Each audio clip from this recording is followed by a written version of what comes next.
హరే కృష్ణ. తిరుప్పావై 8వ రోజు పాసురం. కీழ்వాனம் వెள்ளెన్రు ఎరుమై సిరువీడు మేయ్వాన్ పరందన కాన్ మిక్కుళ్ళ పిళ్ళైగళం అంటూ మొదలై దేవాది దేవనై సెండ్రునాం సేవిత్తాల్ ఆవాన్ వెన్రారాయణ్ దరులేలోరెంబావాయ్ అంటూ ముగుస్తుందండి. దీని అర్థం ఏంటంటే, గోదాదేవి స్నేహితురాలతో అంటుందండి, తీర్పు దిక్కున ఆకాశం తెల్లవారింది, గేదెలు మంచు మేత మేయడానికి బయలుదేరాయి, అవి మేతకై స్వేచ్ఛగా తిరుగుతున్నాయి, తోటి గోపికలందరూ శ్రీకృష్ణుడిని చేరడానికి ముందే మనం వెళ్తే శ్రీకృష్ణుడు సంతోషిస్తాడు, నువ్వే ఆలస్యం చేస్తున్నావు, తొందరగా బయలుదేరు, నీకు కూడా అతన్ని చేరుకోవాలని కుతూహలంగానే ఉన్నావు కదా, మరి ఇంకా ఆలస్యం ఎందుకు, లే. ఆశ్వాసుర రూపుడైన కేసిని, చాణూర ముష్టికాదులను చీల్చి చెండాడిన శ్రీకృష్ణుని సన్నిధికి వెళ్ళి మన నోములకు కావలసిన అనే సాధనాన్ని పొందుదాము. అతని రాకకు ముందే మనము అక్కడికి వెళ్ళడం ఎంతో ముఖ్యం కదా.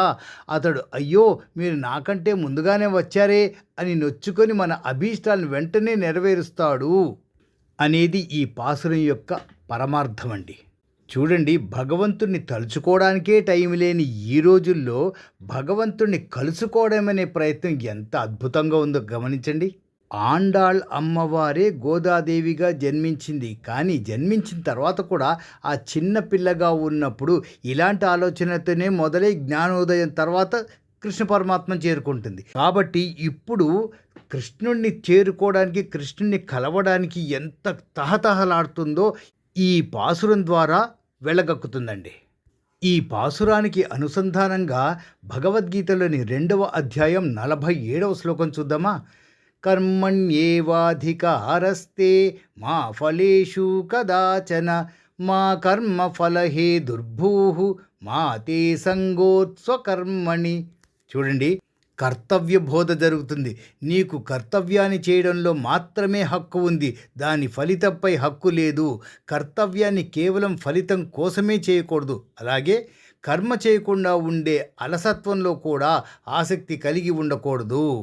ఈ శ్లోకం ద్వారా శ్రీకృష్ణ పరమాత్మ అర్జునుడికి కర్తవ్య నిష్టను నేర్పించడమే కాకుండా జీవితంలో సమతాద్భావాన్ని ఎలా సాధించాలో కూడా చెప్తున్నాడండి. కాబట్టి మన కర్తవ్యాలు కూడా కర్మఫలం అనుకొని మనం ముందుకు సాగిపోవాలి. ఇక ముందు అలాగే చేద్దామా?